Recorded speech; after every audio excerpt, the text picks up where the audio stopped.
estrada de Deus, percorremos muitas vidas juntos, mundos do céu, e o nosso destino é a nossa perfeição. Nascer, morrer, renascer, nascer, morrer, renascer, nascer, morrer, renascer. E progredir sem cessar, e progredir sem cessar, e progredir sem cessar.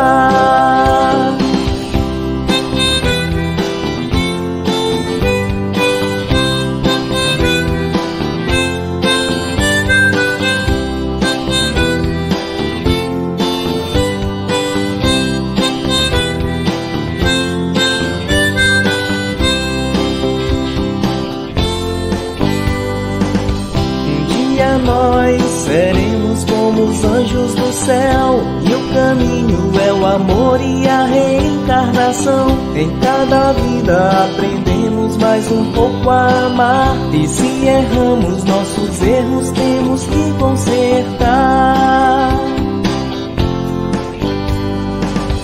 Nascer, morrer, renascer, nascer, morrer, renascer, nascer, morrer, renascer.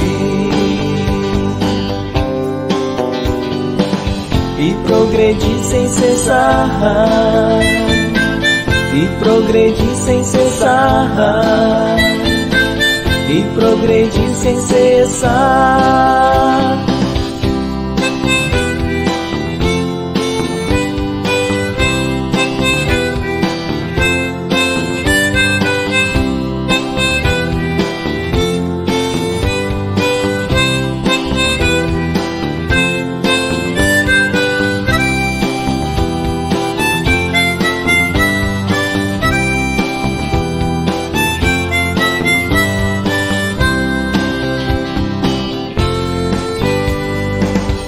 Nascer, morrer, renascer, nascer, morrer, renascer, nascer, morrer, renascer.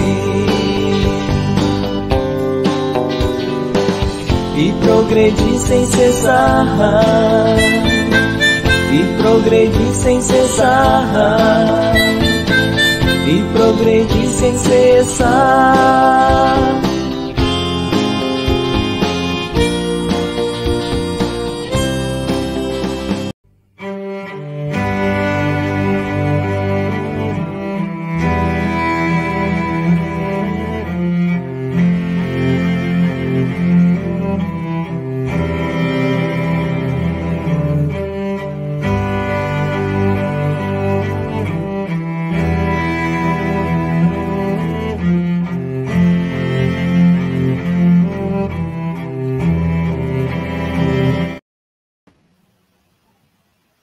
Boa noite a todos. Boa noite. Sejamos todos bem-vindos, bem-vindas para mais uma noite de estudo, para esse encontro fraterno das nossas terças-feiras. É com muita alegria que nós nos reunimos aqui no Centro Espírita Chico Xavier. Queremos cumprimentar também os nossos irmãos que nos assistem dos seus lares. Sejam bem-vindos, juntem-se a nós para essa noite de estudo, para essa noite de trabalho, de compreensão e de muita luz. Para nós iniciarmos o trabalho da noite, hoje o nosso companheiro Ivo fará a poesia. Boa noite a todos. Boa noite. A poesia de hoje é de autoria de Maria Dolores, retirada do livro Vida em Vida, por Espíritos Diversos, e psicografia de Francisco Cândido Xavier. E o título da poesia é Começar Outra Vez. Alma querida, escuta. Entre os lances do mundo, se escorregaste à beira do caminho e caíste, talvez, em pleno desalinho, na sombra que te faz descrer ou desvairar, ante a dor que visita a renovar-te os anseios. Não desprezes pensar, levanta-te e confia. Porque a vida te pede, abrindo-te outro dia, começar outra vez, trabalhar, trabalhar. Ergue-te, regressando à estrada justa. Contempla a terra amiga em derredor. Vê-las por menor em pormenor, por mãe que sofre e sangra a recriar. Medita na semente a sós que o lavrador sepulta. Quando alguém a supõe humilhada e indefesa, ressurge em brilho verde, ouvindo a natureza. Começar outra vez, trabalhar e trabalhar. Fita o perfurador, rasgando as entranhas da gleba. O homem que o maneja a golpes persistentes, pesquisa sem cessar todos os continentes, do deserto escaldante aos recessos do mar. E eis que a lama oleosa, esquecida há milênios, trazida à flor do chão, é ouro e combustível, que o progresso conclama em ordem de alto nível, começar outra vez, trabalhar, trabalhar. Toda a força lançada em desvalia, quando erguida de novo em apoio de alguém, retoma posição no serviço do bem, utilidade viva a circular. Olha a pedra moída, em função do cimento, e o barro que assegura a gestação do trigo, falando a todos nós, em tom seguro e amigo, começar outra vez, trabalhar, trabalhar. Assim também, alma fraterna e boa, se caíste em momentos infelizes, não te abata, nem te marginalizes. Levanta-te, retoma o teu próprio lugar. Aceita os grilhões das provas necessárias, esquece, age, abençoa, adianta-te e lida. E escutarás a voz da lei de Deus na vida.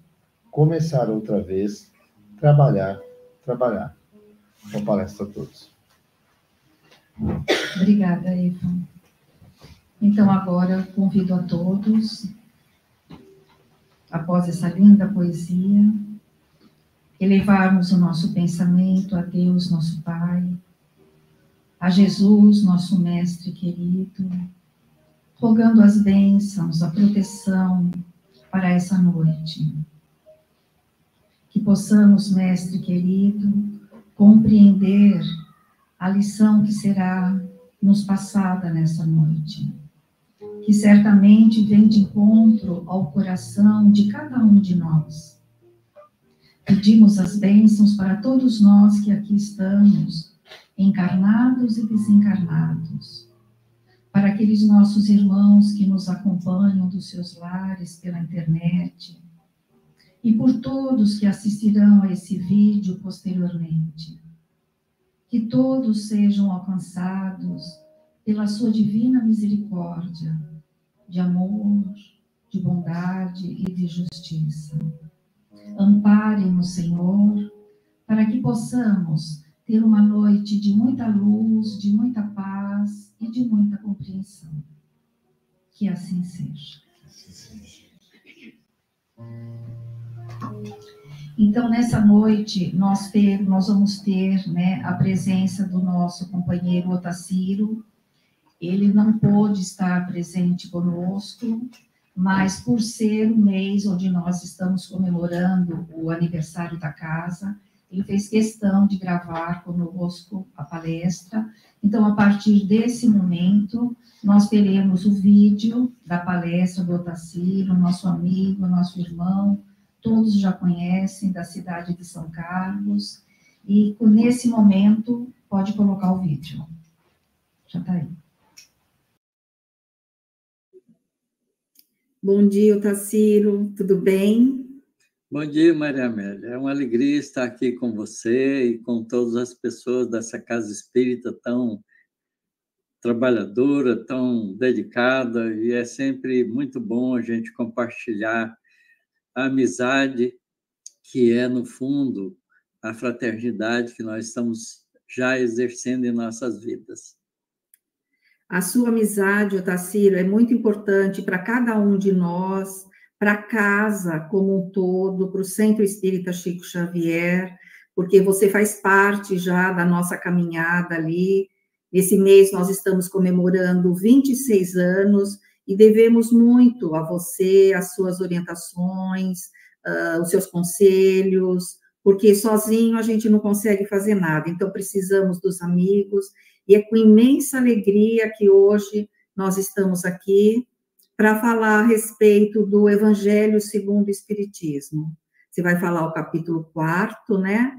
Então, eu quero que você fique à vontade, peço a Jesus que te abençoe e que os bons espíritos possam te inspirar para que seja um trabalho muito proveitoso para todos nós que estamos aqui. Muito bem, será um prazer poder fazer isso. Muito bom, queridos amigos. Então, hoje nós vamos tratar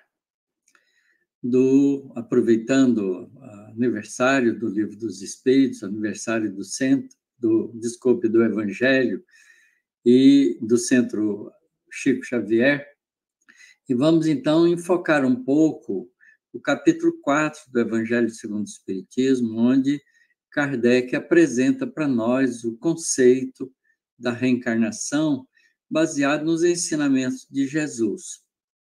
Esse capítulo tem o título Ninguém poderá ver o reino dos céus se não nascer de novo. Nós fizemos um trabalho mais longo sobre esse capítulo, discutindo o termo ressurreição nas suas várias interpretações possíveis. E uma delas é a da reencarnação, que é o que nós vamos tratar aqui hoje.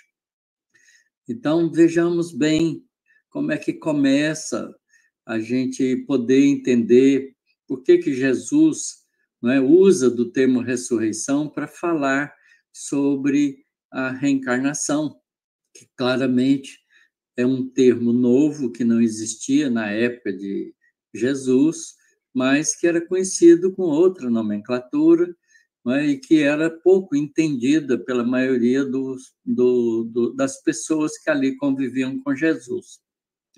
Então, vamos lembrar o seguinte, que era já tradição hebraico-judaica, na época de Jesus, a crença na ressurreição. E isso entre os fariseus, os samaritanos e o povo israelita em geral, porque nas escrituras da lei já havia afirmativa dos profetas sobre a possível volta da vida do homem depois de morto. Entretanto, essa crença da ressurreição não era compartilhada por alguns grupos, como, por exemplo, os saduceus. Há, inclusive, um encontro de Jesus com os saduceus, onde fica muito claro a tendência deles em não acreditar, e Jesus aproveita para ensinar a eles o significado da ressurreição. Então, o modo que se operava a ressurreição na época não era nem compreendida entre os diversos segmentos do povo ou descendência das 12 tribos de Israel. Como se dava a ressurreição? Como se poderia identificar quem era ressurgido ou ressuscitado? Não era compreendido mesmo entre os doutores da lei.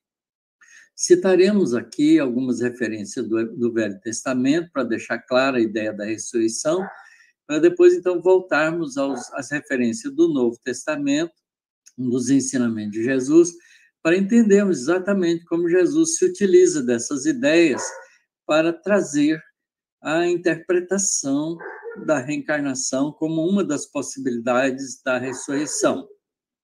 Então, nós vamos nos guiar nesse estudo que a gente está fazendo, basicamente, no Evangelho segundo o Espiritismo, de Allan Kardec, não é? Da edição da FEB, todo mundo pode olhar, está no capítulo 4. Vamos também utilizar textos do Novo Testamento, traduzido por Haroldo Dutra, e também citações da Bíblia Sagrada, que, na verdade, são coisas semelhantes uma à outra. Então, nós vamos começar lembrando, no livro do profeta Isaías, o seguinte texto. A gente lê lá em Isaías, capítulo 26, versículos 19, que também está citado no capítulo 4 do Evangelho segundo o Espiritismo. Diz assim: aqueles do vosso povo, a quem a morte foi dada, viverão de novo. Aqueles que estavam mortos em meio a mim, ressuscitarão. Despertai do vosso sono e entoai louvores a Deus, vós que habitais no pó, porque o orvalho que cai sobre vós é um orvalho de luz, e porque arruinareis a terra e o reino dos gigantes. Então, é um afirmativo interessante que tem algumas coisas que parecem incompreensíveis, mas tudo isso tem significados espirituais. Então, por exemplo, a primeira frase desse texto deixa claro que Isaías está dizendo que aqueles que já morreram antes voltarão a viver como homens. E na segunda frase, aqueles que morreram no seu tempo, em meio a mim, como diz ele, ressuscitariam, ou seja, voltariam a viver também como homens. Isto é, em qualquer tempo, os que já morreram, tanto antes dele quanto na época dele, voltariam a viver novamente como homens. Se ele tivesse dito continuariam vivos, isso certamente teria que ser entendido como uma vida depois da morte. Mas ele não diz isso, porquanto seguiriam vivendo como seres espirituais. E na terceira frase ele diz que a morte é como um sono, em que os mortos que habitam o pó, imperativamente, precisam despertar para entoar louvores a Deus, porque um orvalho de luz cai sobre eles e os ressuscitam.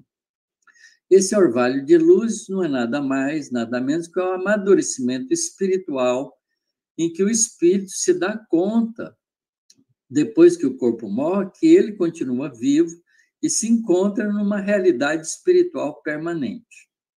Então, esse seria o estado de erraticidade também colocado por Allan Kardec. Obviamente que essa profecia da ressurreição não esclarece como os homens que já morreram voltariam a viver novamente como homens. Nada diz que voltariam nos mesmos corpos que foram corrompidos pela decomposição cadavérica. Só afirma que voltariam a viver como homens. Não é claro, muito claro, o que significa orvalho de luz que cai sobre eles e os levantam do pó. Nós entendemos esse orvalho de luz como o acordar para a realidade espiritual. Natural é, então, que os judeus, na época de Jesus, admitissem a ressurreição, mas ficassem confusos sobre o significado dela. Vamos, então, pegar um outro texto do Antigo Testamento que também faz referência à possibilidade da volta à vida depois da morte. Esse vem do livro de Jó. E está apresentado por Allan Kardec no capítulo 4 do Evangelho segundo o Espiritismo, em 3 traduções diferentes. Então, o primeiro tradutor, que é Lemaitre de Sacy, diz o seguinte: mas quando o homem há morrido, uma vez, quando o seu corpo, separado de seu espírito, foi consumido, o que é feito dele? Tendo morrido uma vez, poderia o homem reviver de novo? Nessa terra em que me acho todos os dias da minha vida, espero que chegue a minha mutação. Desculpe, nesta guerra em que me acho todos os dias, na batalha da vida, espero que chegue a minha mutação. Isso é, a morte dele e a possibilidade de viver de novo. Aí tem uma outra tradução, que é uma tradução protestante, de Osterwald, que diz o seguinte: quando o homem morre, perde toda a sua força, expira. Depois, onde ele está? Se o homem morre, viverá de novo? Esperarei todos os dias de meu combate, até que venha alguma mutação. É o mesmo trecho de Jó, traduzido de forma diferente. E uma terceira, que é a versão da Igreja Grega, do Evangelho, ou da Bíblia. Quando o homem está morto, vive sempre. Acabando os dias da minha existência terrestre, esperarei, porquanto a ela voltarei de novo. Vocês vejam que essa tradução é bem mais incisiva na questão da volta. Então, nas 2 primeiras traduções, nas 2 primeiras versões, Jó se refere à possibilidade de que após a morte o homem poderia reviver como homem outra vez, mesmo que seu corpo tenha sido já consumido, corrompido, e questiona o que é o homem depois de morto, sendo que na primeira versão, aquela de Saci, sugere que o espírito é separado do corpo e poderia ser espírito vivente. E diante da dúvida, ele afirma que enquanto vive, espera o momento em que será submetido a essa mudança produzida pela morte do corpo físico. Na terceira tradução, a da igreja grega, não é? O texto bíblico feito, não é? Deixa claro que quando o corpo morre, o indivíduo continua vivo e viverá sempre, portanto, como espírito imortal, e deixa claro que poderá, no futuro, voltar a viver a existência terrestre, sugerindo que a volta à vida corporal é o mesmo que reencarnar num novo corpo, porque o anterior foi consumido. De qualquer modo, nesse texto também não é explicado o mecanismo da volta à vida corporal, portanto, permitindo outras possíveis interpretações. Mas a ideia de que é possível voltar a viver a vida terrestre é patente nos dois textos antigos, o de Isaías e o de Jó. Fica também compreensível entender que a dúvida sobre o processo de voltar a viver, alguém que já tenha morrido, era presente entre os judeus na época de Jesus. Então, eles falavam da ressurreição, mas não sabiam o que significava. Os profetas antigos, então, falavam sobre a ressurreição, mas como era possível isso se dar, não havia nem entendimento, nem clareza de linguagem que esclarecesse o mecanismo. Vamos, então, ver agora no Novo Testamento como Jesus aproveita essa crença dos judeus, tanto entre os discípulos quanto entre alguns doutores da lei, e apresenta os processos da ressurreição, uma vez que ele afirma que não veio derrogar a lei ou os profetas, mas dar-lhes cumprimento.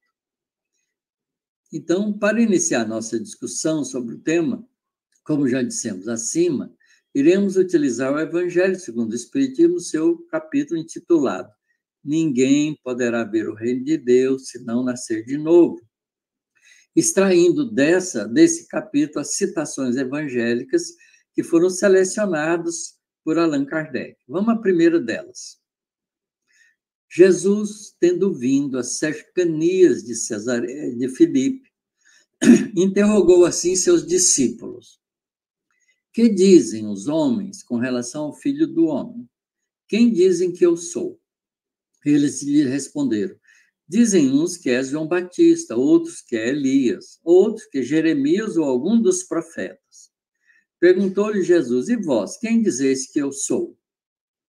Simão Pedro, tomando a palavra, respondeu: tu és o Cristo, o Filho do Deus vivo. Replicou-lhe Jesus: bem-aventurado és Simão, filho de Jonas, porque não foram a carne nem o sangue que isso te revelaram, mas meu Pai que está nos céus. Está narrado por Mateus, no capítulo 16, versículo 13 a 17, e também por Marcos, no capítulo 8, versículo 27 a 30. Nessa passagem com os discípulos, nas 3 primeiras frases, Jesus se identifica como Filho do Homem e questiona sobre o que pensava o povo sobre quem era ele, Jesus. A resposta dada pelos discípulos deixa claro que a ideia da ressurreição surge e que não havia meio de o povo identificar qual profeta estava ressurgindo na pessoa de Jesus. Poderia ser João Batista, poderia ser Elias, Jeremias ou qualquer outro profeta. Aqui há uma ressalva interessante, né? Porque vemos que João Batista era contemporâneo de Jesus. Ele era 6 meses mais velho do que Jesus. Só ele nasceu, depois Jesus nasceu. E eles eram aparentados. Então, como é que Jesus podia ser João Batista? Era tão confuso que as pessoas não sabiam identificar isso. Então, eles achavam que o corpo podia aparecer de novo.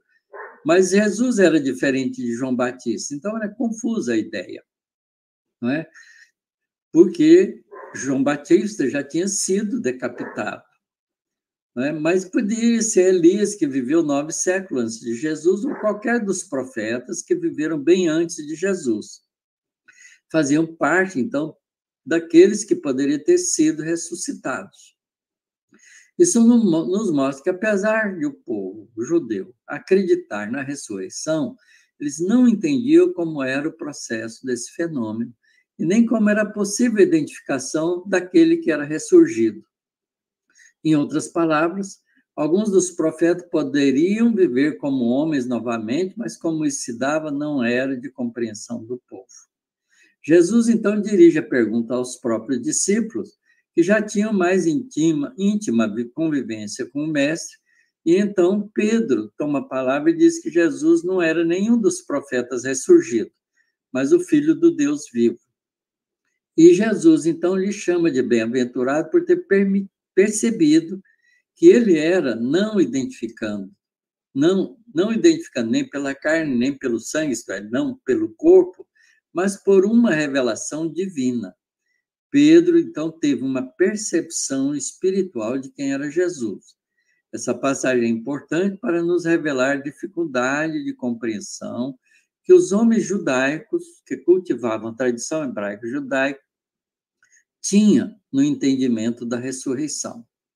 Vamos entender esse nosso raciocínio utilizando outro trecho do Evangelho, também selecionado por Allan Kardec. Nesse ínterim, Herodes, o tetrarca, ouvira falar de tudo que fazia Jesus, e seu espírito se achava em suspenso. Isto é, ele estava curioso, querendo entender o que estava acontecendo. Porque uns diziam que João Batista ressuscitara dentre os mortos, outros que aparecera Elias, e outros que uns dos antigos profetas ressuscitaram. Isso era o que o povo falava. Disse então Herodes: mandei cortar a cabeça a João Batista, então não pode ser a ressurreição de João Batista. Quem é então esse de quem ouço dizer tão grandes coisas? E ansiava, ardia por vê-lo. Tinha curiosidade de conhecer Jesus. Nessa citação evangélica, que também está em Marcos, no capítulo 6, versículo 14 a 16, e em Lucas, no capítulo 9, versículo 7 a 9, não é? A dificuldade do entendimento de quem era Jesus é compartilhada também por Herodes, o tetrarca, que governava em Jerusalém, que tinha sido o autor da ordem de decapitação de João Batista. E a mesma dúvida é compartilhada por ele, mas eliminando a possibilidade de que Jesus fosse a ressurreição de João Batista, e questionando quem deveria ser esse Jesus, e se sentia, por isso, ansioso por conhecê-lo. Isso nos informa que também, entre as pessoas de maior cultura e de maior poder, na época de Jesus, a ideia da ressurreição não era clara. Existia a possibilidade, mas ninguém sabia como era. No próximo trecho do Evangelho, escolhido por Kardec, no capítulo 4, vamos encontrar agora Jesus na intimidade com seus 3 discípulos mais próximos, Pedro, João e Tiago, para elucidar a eles o que poderia entender sobre o que estava profetizado por Malaquias sobre a volta de Jesus, sobre a volta, não é, do Espírito ou do profeta Elias junto aos homens. Então, diz lá, a gente for na profecia de Malaquias, a gente vai encontrar o seguinte, e isso está no livro de Malaquias, capítulo 5, versículos 5, 6, né, do Velho Testamento. Eis que eu vos envio o profeta Elias, antes que venha o dia grande do Senhor, e converterá o coração dos pais aos filhos, e o coração dos filhos aos seus pais, para que eu não venha e fira a terra com maldição. Veja que é uma profecia da volta de Elias, porque Elias já tinha morrido, Malaquias é depois de Elias. Não é? E que Elias haveria de vir antes do dia grande do Senhor, da vinda do próprio Messias. E a missão de Elias revivido, voltado, era de converter o coração dos pais aos filhos e o coração dos filhos a seus pais, preparando, portanto, a tarefa do Senhor para que não seja necessário, né, a punição mais severa, né, para que não venha e fira a terra com maldição. Então, o diálogo de Jesus com os 3 discípulos se dá após a transfiguração, que a gente também vai ler aqui, vai conhecer, né, para que a gente possa entender o cenário em que Jesus conversa com os 3 discípulos. Então, vamos relembrar a transfiguração, extraindo a transfiguração do texto de Haroldo Dutra Dias. A gente lê lá no livro, né, na tradução do Haroldo, a seguinte coisa. Depois de 6 dias, Jesus toma consigo a Pedro, Tiago e João, seu irmão, e os leva em particular a um alto monte. E transfigurou-se diante deles. Seu rosto resplandeceu como o sol, e suas vestes tornaram-se brancas como a luz. Eis que se tornaram visíveis para eles Moisés e Elias, conversando com Jesus. Em resposta, Pedro disse a Jesus: Senhor, é bom nós estarmos aqui. Se quiseres, faremos aqui 3 tendas, uma para ti, uma para Moisés e uma para Elias. Enquanto falava, eis que uma nuvem luminosa fez sombra sobre eles e uma voz, vinda da nuvem, dizia: Este é o meu filho amado, em quem me comprazo, ouvi-o. Os discípulos, ouvindo isso, prosternaram-se e tiveram muito medo. Jesus, aproximando-se deles, tocou-lhes e disse: Levantai-vos, não tenhais medo. Elevando os olhos, não viram ninguém, a não ser o próprio Jesus sozinho. E enquanto, depois desse cenário, desciam do monte, Jesus lhes ordenou, dizendo: Não contem a ninguém essa visão, até que o Filho do Homem se levante dos mortos. Olha aqui, Jesus está falando da própria ressurreição, né? Antes que o Filho do Homem, como ele se intitulava, se levante dos mortos. Essa narrativa está em Mateus, no capítulo 17, versículos de 1 a 9. Nessa passagem da transfiguração, a gente toma conhecimento de que na oração que Jesus faz no monte, ele propicia aos discípulos a oportunidade de ver a aparição de Moisés e Elias junto dele de maneira tão contundente que Pedro os toma como homens que precisariam de tendas para se abrigarem. Mas em seguida uma nuvem luminosa obscurece a visão deles e uma voz se faz ouvir, obrigando a se prostrarem ao solo com medo e sendo em seguida encorajados por Jesus. Então a visão se desfaz. Jesus, então, lhes pede silêncio sobre o fato, esperando que ocorresse primeiro a sua própria ressurreição dos mortos. Uma das coisas interessantes desse fato é o aparecimento de Elias.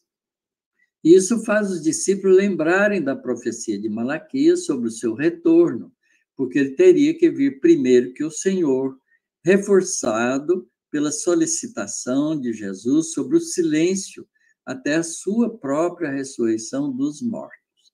Daí surgir o diálogo que segue sobre os dizeres dos escribas sobre Elias. Em consequência dessa narrativa, o trecho apresentado por Allan Kardec começa a fazer para nós um significado importante. Então, após a transfiguração, descendo do morro, seus discípulos, então, interrogaram dessa forma: por que dizem os escribas ser preciso que antes volte Elias? Jesus lhes respondeu: é verdade que Elias há de vir e restabelecer todas as coisas. Mas eu vos declaro que Elias já veio, e eles não o conheceram e o trataram como lhes aprouve. É assim que farão sofrer o Filho do Homem. Então seus discípulos compreenderam que fora de João Batista que ele, Jesus, falara. Então, está em Mateus também, no capítulo 7, versículo 10 a 13, e também em Marcos, no capítulo 9, versículo 11 a 13. Jesus, então, aproveita para ensinar para os 3 discípulos, nessa passagem, que Elias já havia voltado e os homens não o reconheceram, pois que ele era o próprio João Batista, conhecido dos discípulos e degolado pelas ordens de Herodes. A transfiguração se dá depois que João havia já sido morto, degolado por mando de Herodes. Então, ele volta ao mundo espiritual, porque o corpo morreu, e aparece junto de Jesus como o espírito de Elias, junto com Moisés, mostrando que a identidade do espírito permanece sempre, mesmo que tenha outras vidas. Para compreendermos bem essa declaração de que João Batista era o Elias que havia de vir, vamos ver como se dá a gestação de João Batista. Como é que João Batista nasceu?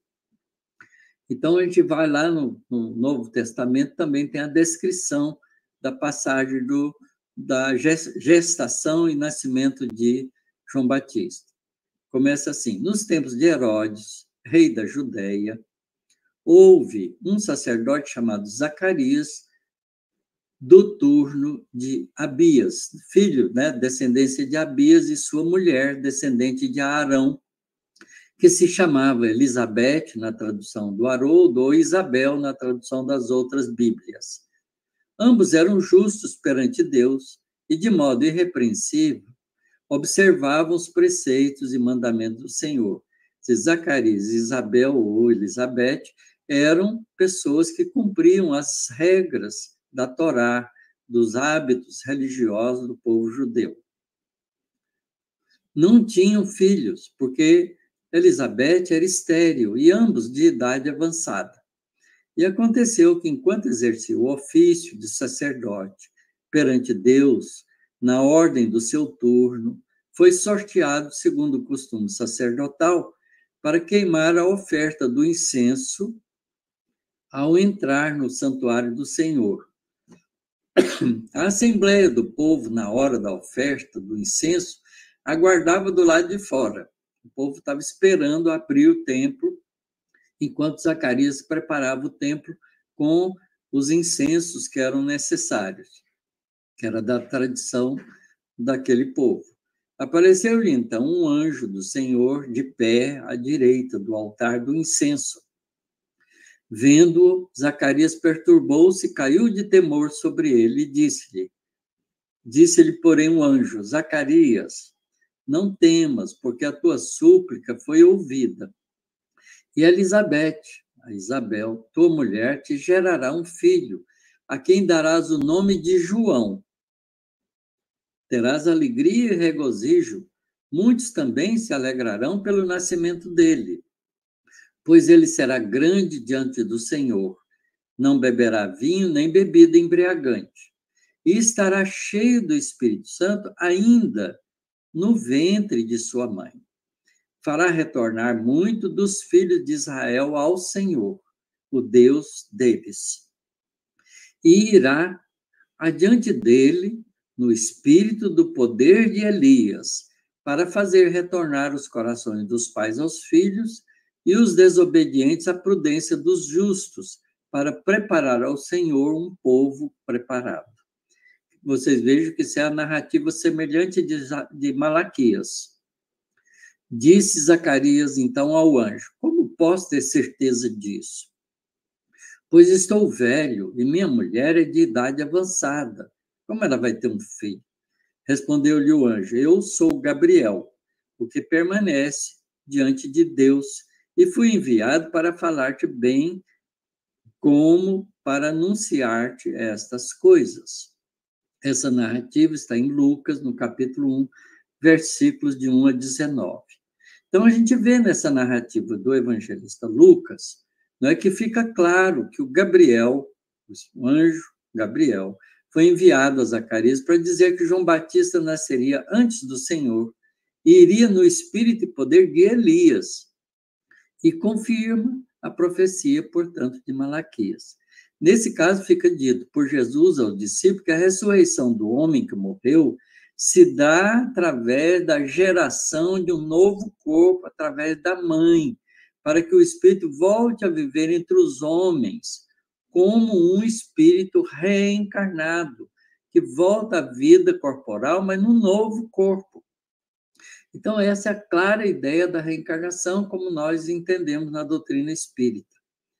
Então, essa é uma das maneiras de entender a palavra ressurreição, lá pensada pelo povo judeu, e que a gente aqui vai chamar de ressurreição do homem que morreu e volta agora no novo corpo físico de carne e osso, e que é o mesmo, então, o mesmo significado de reencarnação, como explica tão bem a doutrina espírita.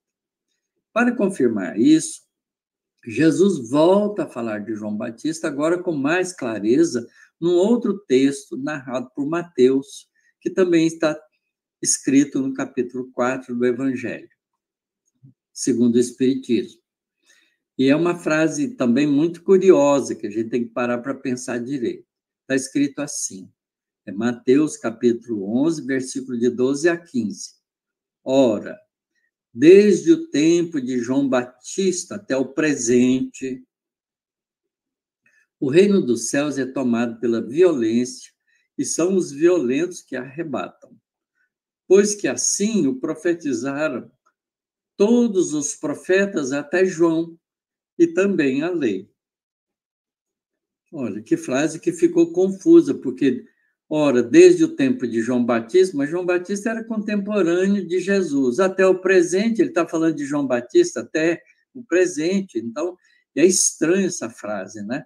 Mas ele está falando desde o tempo de João Batista até o presente, o reino dos céus é tomado pelas violências, e são os violentos que arrebatam. Pois que assim o profetizaram todos os profetas, antes de João até João. E também é o que está escrito na lei, na Torá.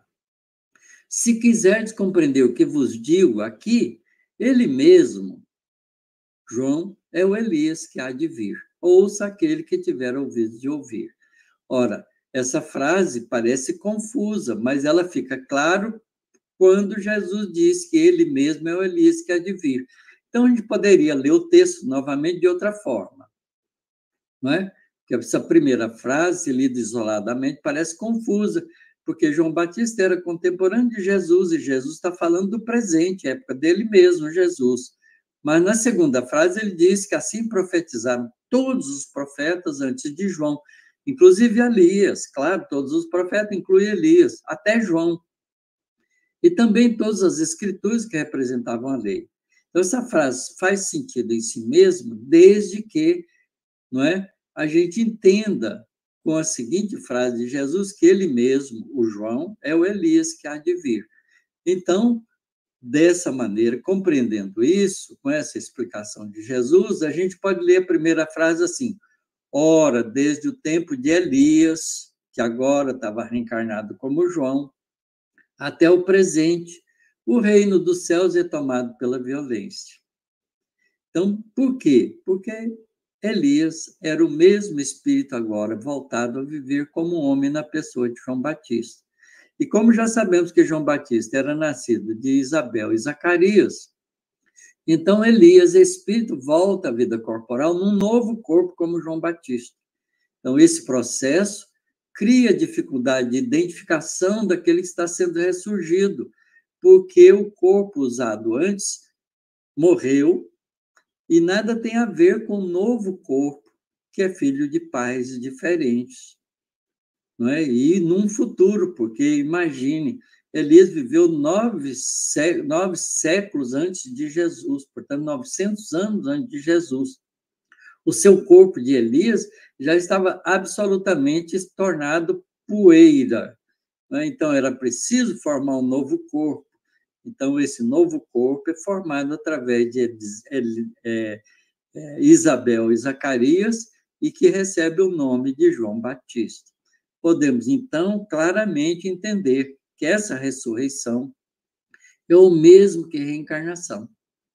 Por isso, Jesus disse, ouça aquele que tiver ouvidos de ouvir. Isto é, entenda aquele que pensa como ser espiritual. Ter ouvidos de ouvir, perceber a realidade espiritual. Há ainda um outro momento em que Jesus dialoga com o doutor da lei, chamado Nicodemos, e enfaticamente coloca a ressurreição do Espírito em um novo corpo como condição para se ver o reino de Deus. Vamos, então, para essa descrição evangélica, também narrada no capítulo 4 e trazida pelo evangelista João. A gente lê no Evangelho de João esse texto. Ora, entre os fariseus havia um homem chamado Nicodemos, senador dos judeus, doutor da lei, que veio à noite ter com Jesus e lhe disse: Mestre, sabemos que vieste da parte de Deus para nos instruir como um doutor, porquanto ninguém poderia fazer os milagres que fazes se Deus não estivesse com ele.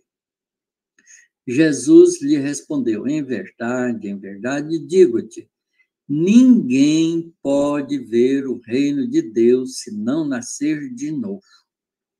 Olha que afirmativa contundente de Jesus para Nicodemos. Ninguém pode ver o reino de Deus se não nascer de novo. Disse-lhe Nicodemos: como pode nascer um homem já velho? Pode tornar a entrar no ventre de sua mãe para nascer segunda vez? Redarguiu-lhe Jesus: em verdade, digo-te, se um homem não renasce da água e do Espírito, não pode entrar no reino de Deus. E o que é nascido da carne é carne, e o que é nascido do Espírito é Espírito. Não te admires de que eu te haja dito ser preciso que nasças de novo. O Espírito sopra onde quer e ouve a sua voz, mas não sabes de onde vem ele, nem para onde vai. O mesmo se dá com todo homem que é nascido do Espírito. Respondeu-lhe Nicodemos: como pode isso fazer-se? Jesus então lhe observa: pois que és mestre em Israel e ignora essas coisas, porque ele era um doutor da lei. Digo-te em verdade, que não dizemos senão o que sabemos, e que não damos testemunho senão do que temos visto. Então, isso era do puro conhecimento de Jesus. Entretanto, não aceitas o nosso testemunho. Mas se não me credes, quando vos falo das coisas da terra, nascer de novo é coisa da terra. Como me crereis quando vos falo das coisas do céu? Isso está no Evangelho de João, no capítulo 3, versículo de 1 a 12. Esse diálogo que Jesus mantém com Nicodemos é precioso e carece de uma análise detalhada. Quando Jesus afirma para Nicodemos que, em verdade, digo-te, ninguém pode ver o reino de Deus se não nascer de novo, ele está colocando como condição absoluta para ver o reino de Deus o nascer de novo, isto é, a ressurreição do Espírito em um novo corpo, já que o verbo nascer significa sair do ventre materno. A palavra nascer, não é, na linguagem hebraico-judaica da época de Jesus, significava nascer, sair do ventre materno. E quando diz que ninguém, ele está afirmando que nascer de novo é uma lei de Deus, a qual todas as criaturas estão submetidas para evoluir até poder ver o reino de Deus.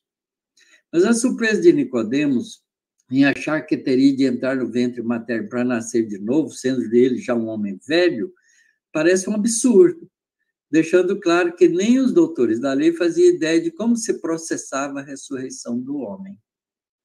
Jesus, então, explica para ele o processo, separando em dois aspectos: o nascimento do corpo e a volta do espírito no novo corpo. O que é nascido da carne é carne, e o que é nascido do espírito é espírito. O que é nascido da carne é o corpo, e sabemos de onde ele vem. Ele é filho do pai e da mãe ali, reconhecido. É gerado pela maternidade e paternidade, portanto, vem da carne e do nascimento através do parto. Mas o que é espírito, e o espírito é como o vento, não sabemos de onde ele vem nem para onde ele vai. Entretanto, o espírito segue vivo quando o corpo morre, portanto, vem do mundo espiritual. Jesus mostra que o espírito continua vivo na ressurreição, na passagem, não é, da transfiguração, mostrando Moisés e Elias como espíritos vivos que estavam no mundo espiritual. Portanto, o espírito, quando o corpo morre, continua vivo. Não é? A declaração de Jesus da imortalidade da alma é muito clara nessas passagens. E o espírito, então, vem do mundo espiritual. O mundo espiritual é esse grande desconhecido dos homens e que, com o advento da doutrina espírita agora, sabemos de sua realidade permanente. Mas Jesus se refere a esse mundo, pois ele sempre afirma que veio de lá e voltará para lá. Demonstra a realidade do mundo espiritual na transfiguração, aparecendo para os 3 discípulos, Pedro, João e Tiago, os espíritos de Moisés e Elias. O mesmo João Batista, desencarnado por degola, amando de Herodes. João Batista morre e volta a ser o espírito de Elias, vivendo para sempre no mundo espiritual e podendo voltar a viver em um novo corpo novamente, se isso for necessário. Há outro ensinamento de Jesus, não é? Que vai mostrando a visão da ressurreição do homem, entendida como reencarnação, que a gente pode ver em outros textos do Evangelho de Mateus. Mas que nós não vamos adentrar aqui, porque basta isso, não é, que está colocado no capítulo 4, para a gente compreender, não é, a ideia da reencarnação.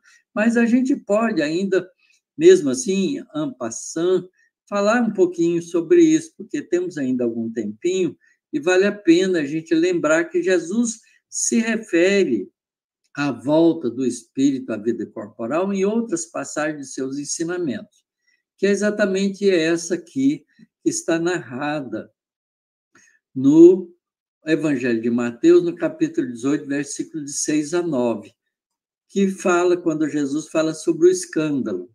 Ele diz assim: quem escandalizar um desses pequeninos que crê em mim, é melhor para ele que seja pendurado uma mó de asno ao redor de seu pescoço e se afunde na profundeza do mar. Quer dizer, é uma comparação contundente sobre a nossa responsabilidade de prejudicar aqueles que são nossos irmãos. Ai do mundo por causa dos escândalos, pois há necessidade de virem os escândalos. Contudo, ai daquele homem por meio de quem vêm os escândalos. E aí ele completa esse ensinamento dizendo assim: assim, se a tua mão ou teu pé te escandaliza, corta e lança a ti. Lança a ti, de ti. É melhor para ti entrar na vida mutilado ou coxo do que tendo 2 mãos ou 2 pés ser lançado no fogo eterno. E se o teu olho te escandaliza, arranca-o e lança-o de ti. É melhor para ti entrar na vida com um só olho do que tendo 2 olhos e ser lançado no geena do fogo. Olha só como Jesus diz aqui. É contundente nesses dizeres sobre o escândalo, especialmente feito àqueles considerados pequeninos, em condições, sem condições de se protegerem por causa da injustiça. O sofrimento advindo dessas ações escandalosas são tão intensas que é melhor atar uma pedra de mó, daquelas tocadas pelos asnos nos moinhos ao redor do pescoço, e se lançar no fundo do mar. É uma imagem muito forte. No entanto, afirma Jesus que o mundo tem necessidade desses escândalos, por ser ainda um mundo atrasado, e então adverte o homem que comete escândalos e oferece uma alternativa para esse sofrimento prolongado, que é dito nas frases seguintes: se o homem comete deslizes usando da perfeição de seus órgãos corporais, deve agora ficar sem o olho, sem a mão, sem o pé, instrumento do escândalo, e entrar na vida, no processo de nascer de novo, aleijado, ou seja, fisicamente imperfeito, para não reincidir no erro e sofrer duramente. Assim, a reencarnação se presta também como reajuste dos erros cometidos em vidas anteriores. A misericórdia divina nos perdoa, permitindo que voltemos à vida física com as consequências dos nossos erros, para o conserto de nossas falhas e seguirmos progredindo até podermos, depois das várias existências que a gente tem, porque ninguém pode ver o reino se não nascer de novo, até podermos, progredindo, ver o reino de Deus. Em outras lições, também trazidas por Jesus, a gente vai encontrar essa ideia da ressurreição do homem que já morreu e volta a um novo corpo, como é o caso de Elias, de João Batista, e como também era esperado e dito por Isaías e Jó. Podemos, então, dizer mais precisamente que a reencarnação é a ressurreição do espírito num novo corpo gerado pela paternidade e maternidade humanas. Então, esses ensinamentos de Jesus que o Evangelho segundo o Espiritismo traz por escolha, por estudo cuidadoso feito por Allan Kardec, nos deixa claro que Jesus nos ensina a reencarnação e que a reencarnação da época de Jesus tinha a ideia da ressurreição do indivíduo que viveu uma vida para trás, depois de morto seu corpo físico, volta para o mundo espiritual, que permanece como vivo, como espíritos, como ele demonstra, como Moisés e Elias, e depois volta a nascer de novo através da geração de um novo corpo, como ele exemplifica com João Batista, na volta de Elias, através da preparação de um novo corpo, João Batista, através de Zacarias e Isabel. Então, fica muito claro que Jesus ensinou para nós a reencarnação, que o cristianismo é reencarnacionista, o cristianismo do Cristo, porque os homens modificaram o cristianismo do Cristo e fizeram o cristianismo dos homens à sua conveniência, tirando dessa interpretação, não é, o entendimento reencarnatório, por conveniência, não é, para que a gente pudesse, então, ser controlado com a ideia de uma única vida e de uma finalidade, não é, absurda de que numa vida você decide se vai para o céu eterno ou para o inferno eterno, que é uma profunda distorção dos ensinamentos de Jesus. Então, Jesus nos ensina a reencarnação. E a doutrina espírita traz esse tema de volta, explorando os ensinamentos de Jesus, interpretando-os corretamente, com o entendimento de que Jesus nos traz a sobrevivência da vida após a morte do corpo físico, demonstrando por ele mesmo, porque quando ele é sacrificado, não é, que o seu corpo é sepultado na sepultura ali improvisada para ele, ele volta à vida espiritual e aparece para os discípulos muitas vezes, mostrando que a vida continua. Não só para Moisés, para Elias, mas para ele próprio e para todos nós, porque somos espíritos imortais. Mas ninguém, nenhum de nós, pode ver o reino dos céus se não nascer de novo. Isto é, faz parte da lei de evolução a necessidade de voltar à vida corpórea tantas vezes quanto é necessário para que a gente possa um dia atingir o reino de Deus. Então, é essa a lição que o Evangelho segundo o Espiritismo nos traz desse capítulo 4. Muita paz a todos vocês.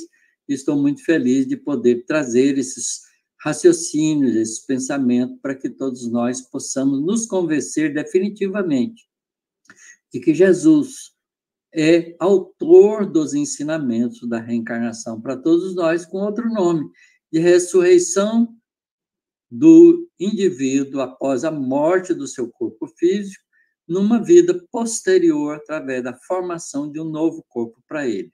Isto é, reencarnar no novo corpo. Muita paz. Ai, que lição primorosa, Otacílio. Quanta coisa boa. A reencarnação é uma bênção na nossa vida. E nós precisamos agradecer a Deus, porque faz parte do nosso processo de crescimento. Nossa, foi muito didático, bem explicativo. Eu acho que quem tinha ainda alguma dúvida, não dá para ter mais. com certeza. Nós queremos te agradecer imensamente a tua disponibilidade, o teu carinho, a tua atenção conosco. Pedir a Deus que continue te amparando, que os bons espíritos continuem te inspirando, para que você continue sendo essa pessoa esclarecida e que possa também esclarecer a todos nós. Eu vou passar agora a palavra para você, para as suas despedidas, e que esse momento você possa receber de todos nós, do Centro Espírita Chico Xavier, a nossa eterna gratidão de amizade, de companheirismo, e que possamos continuar assim até quando Deus permitir. Um grande abraço, Otacílio. Obrigado, Maria Amélia. Eu fico muito feliz de poder estar com vocês. Parabenizo vocês pelo aniversário do centro. Parabenizo a nós todos a felicidade de termos o Evangelho fazendo mais um ano de existência entre nós, do Evangelho segundo o Espiritismo, e quero crer mesmo que a humanidade, a partir desses momentos todos que estamos, né, encontrando a realidade espiritual trazida pela doutrina espírita e compreendendo-a nas lições de Jesus, uma vida diferente para o nosso planeta, onde as pessoas possam aprender que, como espíritos imortais, precisamos aprender também a sermos verdadeiros irmãos, uns auxiliando os outros. Muita paz, muita alegria a todos vocês. Muito obrigada. Fique com Deus.